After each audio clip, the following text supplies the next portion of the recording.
प्रणाम, नमस्कार। बहुत स्वागत है आपका उस कार्यक्रम में जिसका नाम है हे प्रभु आनंद दाता। इस कार्यक्रम को लेकर आप अपने विचार सुझाव हमें निरंतर भेजते हैं और बड़ा आनंद आता है। एक डॉक्टर इंद्रभूषण वर्मा जी हैं, वो हमें नियमित अपने विचार भेजते हैं और बहुत अच्छा लिखते हैं वो। उनका भी एक प्रश्न है, उस पर भी हम बात करेंगे आगे के एपिसोड्स में। बालाघाट से हैं डॉक्टर वर्मा। आज हम जिस विषय पर बात करने जा रहे हैं वो एक बहुत ही रुचिकर और बड़ा दिलचस्प सब्जेक्ट है समझने के लिए। अक्सर आप ये सुनते होंगे कि बहुत तनाव है और तनाव कई बार कई मनोवैज्ञानिक समस्याओं को जन्म दे देता है और उसकी वजह से कई बार मानसिक विकार भी उत्पन्न होते हैं।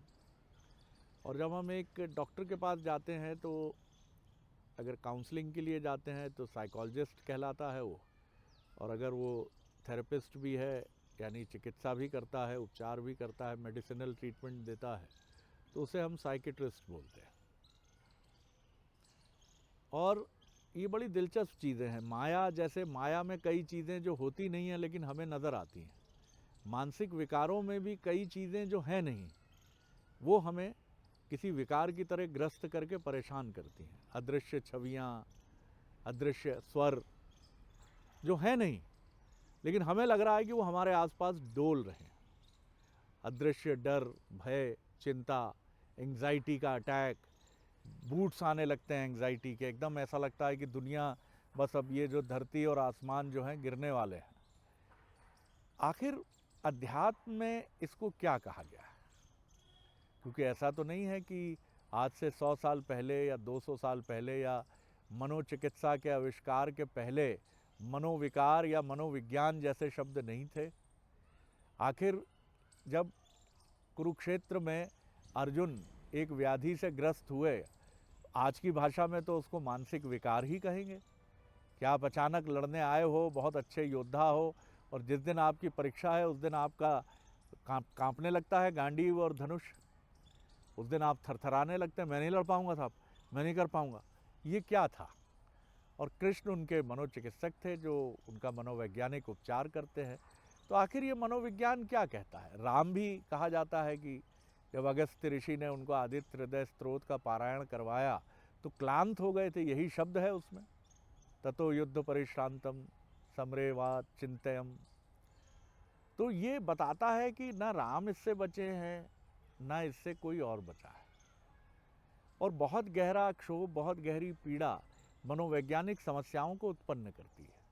तो आध्यात्मिक परिप्रेक्ष्य में मनोविज्ञान को क्या कहते हैं, कैसे इसको समझें, और ये मनोविज्ञान कैसे स्वस्थ रहे हमारा, क्योंकि मन एक विज्ञान भी है। और मन का ये विज्ञान, इसके लिए कुछ नियम होंगे। जैसे आप देखते हैं कि विज्ञान के कुछ नियम होते हैं, तो मन के इस मनोविज्ञान के भी मनोविज्ञान, देखिए शब्द कितना सुंदर है, मन का विज्ञान, मनोविज्ञान। तो इसको हम समझेंगे कि इस विज्ञान को आध्यात्मिक भाषा में क्या कहते हैं और कैसे हम तनाव, एंग्जाइटी, नैराश्य, क्रोध, ग्लानि, क्योंकि सब मनोविकार हैं, इनसे हम कैसे बचें। तो चलिए सीधे चलते हैं हम अपने विद्वान वक्ता, भगवत गीता के अध्येता, मानस मर्मज्ञ प्रोफेसर डॉक्टर सुरेंद्र बिहारी गोस्वामी जी के पास। प्रणाम कर रहा हूँ सर, विषय आपके सामने। आज विषय के साथ साथ आपने उसकी भयावह समस्या पर बड़ा सुंदर अपनी बात रखी है। और मैं तो ऐसे प्रश्नों से आनंदित होता हूँ जिन प्रश्नों का मूल सार होता है। आप देखिए, यदि मैं कहूँ कि संसार की सारी समस्या और सारा समाधान केवल मन के लिए है तो अतिशयोक्ति नहीं होगा। बिल्कुल ठीक है। मन ही संसार की समस्या है जी। और मन ही समाधान है। हाँ। अब मन को देखिए, मन ही संसार है। हाँ हाँ, आप एक बात हाँ, समझिए, ठीक बात। संसार कुछ नहीं है, मन ही है। ये तो स्वप्न है। हाँ हाँ, आचार्य शंकर कहते हैं संसार स्वप्नम तज तज मोह मोह निद्रा। निद्रा। हाँ। तो मोह भी मन का ही तो मैल है। तो सारी प्रक्रियाएं मन की है। अब यहाँ एक विषय चिंतन मुझे ध्यान आता है शरद जी। आज से करीब 15-20 वर्ष पहले मैं एक ट्रेन में जब यात्रा कर रहा था तो मेरे सामने की सीट पर बैठे हुए सज्जन वैज्ञानिक थे, और खाली ऐसे वैज्ञानिक नहीं, निष्णात वैज्ञानिक थे। तो मुझे 20 वर्ष पहले इस मन का उत्तर मिला था संवाद से। उन्होंने मेरी काया देखकर मुझे चिंतन किया कि ये आप तिलक लगाते हैं। अब ट्रेन में मनुष्य जो है सबसे ज़्यादा खाली होता है फुर्सत में, तो वार्तालाप का कोई आपका ये तिलक लगाते हैं? मैंने कहा हाँ मैं तिलक लगाता हूँ। तो ये तिलक क्यों लगाते हैं? अब कुछ निजता के प्रश्न कभी किसी से मत पूछिए, लेकिन आप सामने वाले व्यक्ति को अपने संदर्भ में बताने के लिए उसकी निजता से छेड़छाड़ करते हैं। फिर भी मैंने उनको बड़ी सहजता से कहा कि मैं ठाकुर जी का पूजा करता हूँ तो चंदन लगा लेता हूँ तिलक। तो उन्होंने कहा अच्छा आपने कभी परमात्मा को देखा है? ये दूसरा प्रश्न मेरी निजता पर। मैं 2 पल के लिए किम कर्तव्य मूढ़ हो गया कि मैंने परमात्मा को तो देखा नहीं है, तो मैं इन्हें क्या उत्तर दूँ? तो मैंने विषय बदला और उनसे कहा कि क्या आप क्या करते हैं? उन्होंने कहा मैं वैज्ञानिक हूँ। तो मैंने कहा अच्छा आप वैज्ञानिक हैं? बोले हाँ, विज्ञान की मैं उस कसौटी को देखता हूँ जिसमें हम किसी को देखते सुनते या अनुभव करते हैं तब मानते हैं। जब हम किसी को प्रत्यक्ष देख लेते हैं या सुन लेते हैं अथवा अनुभव कर लेते हैं तभी हम उसको विज्ञान की श्रेणी में लेते हैं। महज कल्पनाओं को विज्ञान नहीं मान सकते हम, महज किंवदंतियों को विज्ञान नहीं मान सकते हम। तो मैंने जैसी उनकी बात सुनी तो मेरे मन में भी यही प्रश्न आया जो आपके मन में था। मैंने उनसे कहा अच्छा क्या विज्ञान मनोविज्ञान को मानता है? देखिए कहाँ से अध्यात्म का सूत्रपात होता है। उन्होंने बड़ी सहजता से कहा हाँ ये तो मनोविज्ञान पर ही सारा संसार टिका है। हम साइकोलॉजिकल स्टडी करते हैं, किसी व्यक्ति के हाव भाव विचार संस्कार इन सब का अध्ययन करते हैं। एक बड़ा अध्ययन होता है, यही मनुष्य को उच्चावचन पर पहुंचाता है और यही मनुष्य को अवनत करता है, यही उदासीन करता है और यही जो है प्रसन्न करता है। सारी अनुभूतियां हम मन से करते हैं, तो हमारे यहाँ मन का विज्ञान है। मैंने कहा बहुत अच्छा। मैंने कहा शरीर के किस भाग को आप मन कहते हैं? क्योंकि विज्ञान तो जिसको देखता है उसको मानता है, तो ये तो अनुभव वाली विषय वस्तु ही। मैंने कहा आप मन के किस शरीर के किस भाग को मन का संबोधन देते हैं? अब उनके चुप रहने की बारी थी। उन्होंने कहा मन एक तरंग है, एक अनुभूति है, एक हमारे स्वभाव का अंश है, एक हमारे जो कुछ जीवन जीने की एक तरंगें उत्पन्न करता है, उत्साह है मन। तो मैंने कहा यानी कि मन होता है लेकिन दिखता नहीं है। बोले हाँ। तो मैंने कहा अब मैं समझ गया कि अगर मेरा मनमोहन उसी मन में रहता है, मेरा मनमोहन उसी मन में रहता है, ये अनुभूति का विषय है। तो आप देखिए मन एक आंदोलन है हमारे जीवन में। मन एक मैजिक है, मन एक मैजिक, हाँ जादू है मन एक जी। ऊपर वाले ने हमारे पास जो मन बुद्धि चित्त और अहंकार बनाया, ये मन ही सारी प्रक्रियाओं का सार है। मन ही बुद्धि को निष्णात बनाता है, क्योंकि बुद्धि में कोई तथ्य जाने के पहले मन रूपी छन्नी से जाता है। और अगर मन रूपी छन्नी में कोई भी मिलावट हो जाए तो बुद्धि के दोनों में से कोई प्रकार आपका हो सकता है, या तो वो सद्बुद्धि हो सकता है या दुर्बुद्धि हो सकता है। लेकिन डॉक्टर साहब एक प्रश्न मन में जो आता है कि मनोविज्ञान क्यों कहा गया? नहीं, इसके पीछे एक कारण है, मैं आपको बताऊं। जी। विज्ञान एक सुनिश्चित सत्य है जिसमें विश्लेषण के आधार पर सार निकाला है। तो जब विज्ञानमय कोश की यात्रा करते हुए व्यक्ति पहुंचा अनंत अपने चिंतन को लेकर कि मैं अन्न नहीं हूँ, मैं अन्न नहीं हूँ, मैं प्राण भी नहीं हूँ, मैं प्राण भी नहीं हूँ, तो मैं क्या हूँ? मैं मन हूँ। लेकिन मन में भी कौन से स्वरूप में हूँ? विज्ञानमय कोश है। ये मन जानत समझत अनुभवत, सारी प्रक्रियाओं को समझने वाला मन होता है। ये मन जो है ये अपने विश्लेषण में विज्ञान की पात्रता कहाँ से प्राप्त करता है? ये मन जब आपको देखा गया लोगों ने कि आपको हम प्रेरित कैसे करें, आपको हम उत्प्रेरित कैसे करें। ध्यान रखिएगा, 2 साधन संसार में उपलब्ध हैं, एक भौतिकता के, एक आध्यात्मिकता के। मन अध्यात्म का विषय है लेकिन भौतिकता को प्रभावित करता है। बहुत अच्छी बात। मन अध्यात्म का विषय है लेकिन भौतिकता को प्रभावित करता है। ध्यान से पकड़ लीजिए साहब, ये बहुत बड़ा सूत्र है। ये पूर्णतया सूत्र है। देखिए आपको भौतिकता से आसक्ति या भौतिकता से विरक्ति दोनों देने वाला मन है।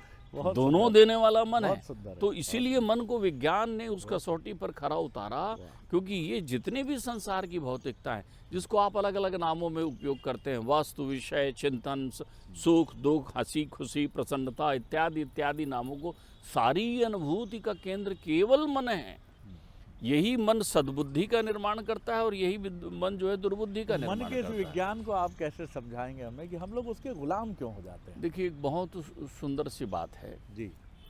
मैं इस पर अपनी एक बार और भी चर्चा हुई है, हुई, लेकिन जी। आपने चूंकि सहजता से समझाने का है, ध्यान रखिएगा आप। जी जी। क्लिष्ट बातें मन को मीठा पसंद है। ध्यान रखिएगा, वाह, इस मन को वाह, वाह, वाह। मधुरम मधुरम पसंद है। हाँ, सही बात इसलिए है। ये मन कोई भी कड़वी बात नहीं नहीं लेता। लेता। जब भी आपके जीवन में किसी की बात आपको कड़वी लगने लगे ना, तो आप सावधान हो जाइए। वो कुनैन की गोली है, क्योंकि मन में हमेशा मलेरिया मन में ही होता है। मन में विषयों का मलेरिया विद्यमान रहता है। उसको ठीक करना है तो आपको कुनैन की कड़वी गोली लेना पड़ेगा, अर्थात वो तप और वो साधना और वो पद सुनिश्चित करना पड़ेगा, जिसको मन स्वीकार नहीं करता, क्योंकि मन चंचल है। मन किसी एक स्थान पर नहीं है ना। आप नहीं कह सकते मन यहाँ है, यहाँ भी हो सकता है, यहाँ भी हो सकता है, यहाँ आपके कर्म में हो सकता है, आपके वाणी में हो सकता है। मनसा वाचा कर्मणा कहीं भी विद्यमान हो जाता है। तभी तो मैया सुंदर कांड में जब देखती हैं कि ये स्थिर मन का आदमी चला आ रहा है। जाना मन क्रम बचन यह कृपा सिंधु कर दास। इसका मन भी क्रम में है, ने कर्म के अनुसार है, और कर्म भी काम को अपने नियंत्रित में रखने वाला है। इसकी कोई जिज्ञासाएं और इच्छाएं नहीं है। ये तो प्रभुताई वाला है, ये तो सेवकाई वाला व्यक्ति आ गया है। तो उसकी वंदना करती हैं माता की। ये है मन। मन को जीतने वाले को ही हमारे यहाँ जितेंद्री कहा गया है। ठीक बात। ध्यान रखिएगा, जिसने मन को, मन के जीते जीत है, मन के हारे हार हम जो कहते हैं, वो मन ही है। मन को दर्पण कहा गया है। विज्ञान में आप समझते तोरा चलिए। मन दर्पण। हाँ, दर्पण कहा गया है। लेकिन क्या है, दिल के आईने में है तस्वीर यार की। अब जब जरा गर्दन झुकाई देख लीजिए, तो आप दर्पण देखते कहाँ है मन रूपी? बिल्कुल ठीक है। वो तो मुकुर मलिन और नयन विहीना है। आप तो बाहर का दर्पण देखते हैं, अर्थात भौतिकता से प्रभावित होते हैं। तो विज्ञान कहाँ से आपको केंद्रित करता है? देखिए, विज्ञान ने उपभोक्ता क्रांति के मूल में मन को रखा। आप भूल रहे हैं, उपभोक्ता क्रांति के जनक कोई नहीं है, केवल मन है। आपका मन किसी वस्तु, विषय और परिवेश से नहीं है। क्या आपको ग्रहण कराना है और क्या आपको ग्रहण नहीं कराना है, ये मनोविज्ञान कर लेता है। आप मद्यपान नहीं करते, आप बड़े अनुशासित है, विषयों पर आपका ध्यान नहीं जाता, तो ये देखिए बड़े बड़े लोगों को ला करके विज्ञान के द्वारा उनका विज्ञापन करा देते हैं कि बहुत जमेगा और फलाने होगा और ढिकाने होगा। आप देखिए, महंगी वस्तु बेचने के लिए वो विज्ञापन, महंगा ही सही, मैं अपने बच्चे को यही दूंगी। तो आप देखिए, आपका मन उधर आकर्षित हो जाता है। तो मन को सुमार्ग और कुमार्ग में प्रदान करने की कला विज्ञान ने इजाद की है। तो चारों तरफ आप वही वस्तु देखते हैं, वही सुनते हैं, उसी लोगों को मानते हैं, वैसे ही देखते हैं जैसा आपका मन करता है। और मन को प्रेरित करने वाले विशेषज्ञ होते हैं, वो उन विशेषज्ञों को मनोवैज्ञानिक कहते हैं, जो आपको कह देते हैं ऐसा ठीक है। आपको कोई कह दे कल तुम्हारा बढ़िया होगा, आप खुश हो गए, कल तुम्हारा गड़बड़ होगा, आप दुखी हो गए।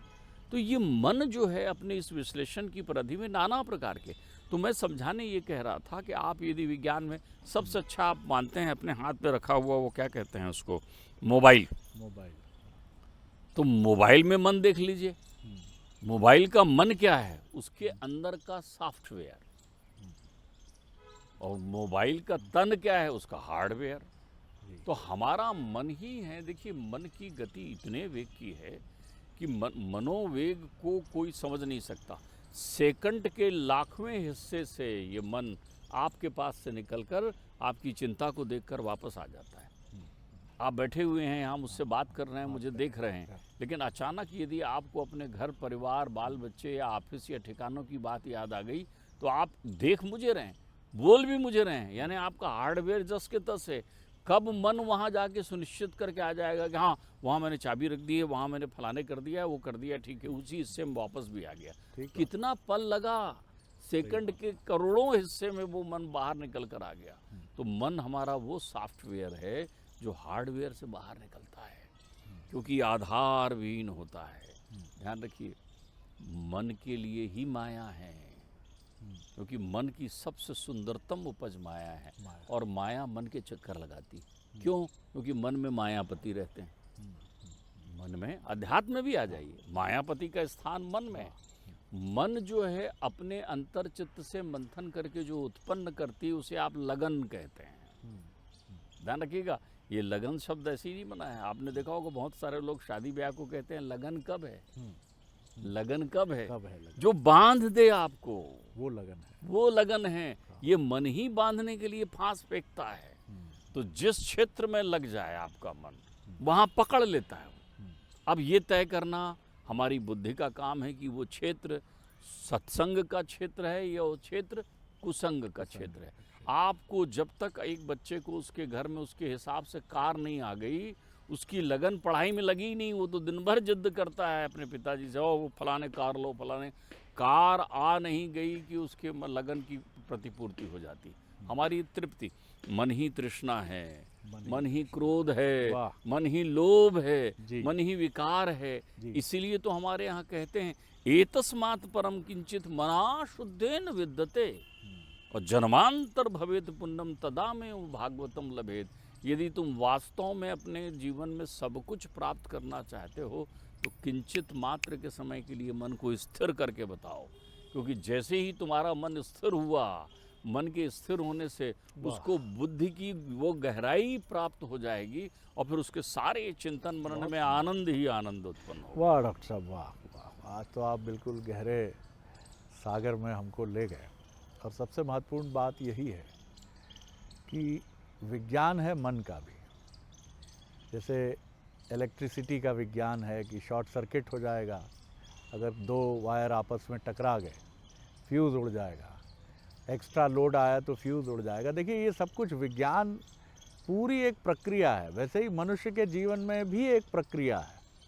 सचिन तेंदुलकर होना है, अमिताभ बच्चन होना है या प्रधानमंत्री नरेंद्र मोदी होना है तो एक अनुशासन तो रहेगा। इसके पहले के शीर्षस्थ राजनेताओं को देखिए, शीर्षस्थ क्रिकेटर्स को देखिए, वैज्ञानिकों को देखिए, तो आप ये पाते हैं कि आत्म अनुशासन या मन के अनुशासन में ढले हुए लोग हैं ये। आप में से अधिकांश लोग इस समय सर्दी में देर तक सोना चाहते हैं। मैं भी उसी का एक सोच का एक व्यक्ति हूँ जो हमेशा इस बोझ से दबा रहता है कि रात 1-1:30 बजे तक मैं जगता हूँ तो सुबह 6 बजे मैं कैसे उठ सकता हूँ। दरअसल यही मन का विज्ञान है। मन को मीठा मीठा पसंद है, जैसा डॉक्टर साहब ने कहा। वो कभी नहीं कहेगा 6 बजे उठ जाओ।